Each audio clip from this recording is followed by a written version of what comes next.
Bir de içeriye mi geçelim?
Biz Mimarlık Fakültesi'nde çalışıyorum zaten.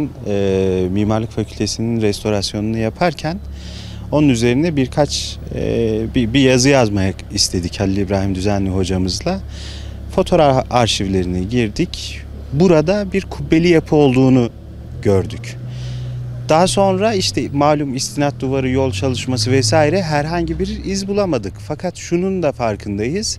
Hükümet meydanını oluşturan elemanlar işte bir kışla binası, bir hükümet konağı ve vali konağı gibi, belediye binası gibi elemanların yanında muhakkak bir caminin ya da bir mescidin olduğu düşüncesiydi. Çünkü işte Osmanlı döneminde askerler kışladan çıkacaklar ve namaz kılacaklar. Dolayısıyla hükümet meydanını oluşturan asli bir unsur olduğunu düşünüyoruz böyle bir mescidin.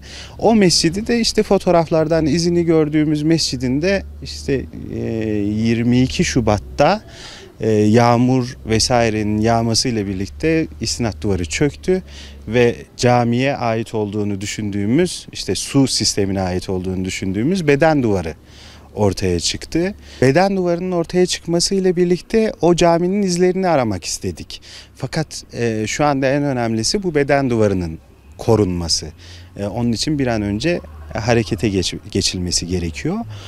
Sol tarafta gördüğümüz işte şu aslında mihrap gibi değerlendiriliyor fakat kuzey cepheye düşüyor. O mihrap değil.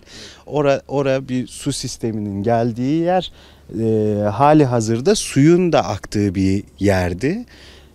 Buranın bir su sistemi, bir eyvan gibi olduğunu düşünüyoruz. Hemen doğu cephesine doğru, sağ tarafa doğru da mescidin bulunduğunu düşünüyoruz ki Abdülgani Efendi de benzer bir ifadeyi söylüyor.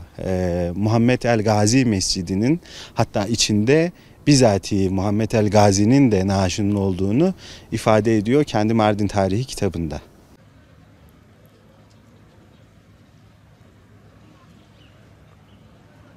Tabii şu anda bu eski yaşlı amcalarımızın dediğine göre yani cami olduğunu, eski fotoğraflardan da onu görüyoruz zaten. Bir deyim vardır İstanbul için. Hani derler ya, taşı toprağı altın İstanbul. Mardin'de taşı toprağı tarihi eserler, tarihi yapılar ve bunlar bunun gibi tahmin ediyorum yüzlerce yapılar var şu anda gizli. Mardin deyince zaten akla tarihin başkenti diye algıladığımız, yansıttığımız. Bunlar da kanıtlarından bir tanesi. Ve inşallah bu da iyi bir çalışma yapılırsa arkasından daha neler çıkacağını bilmiyoruz ama Mardin deyince akla tarih geliyor. Bu da en büyük örneklerinden bir tanesi.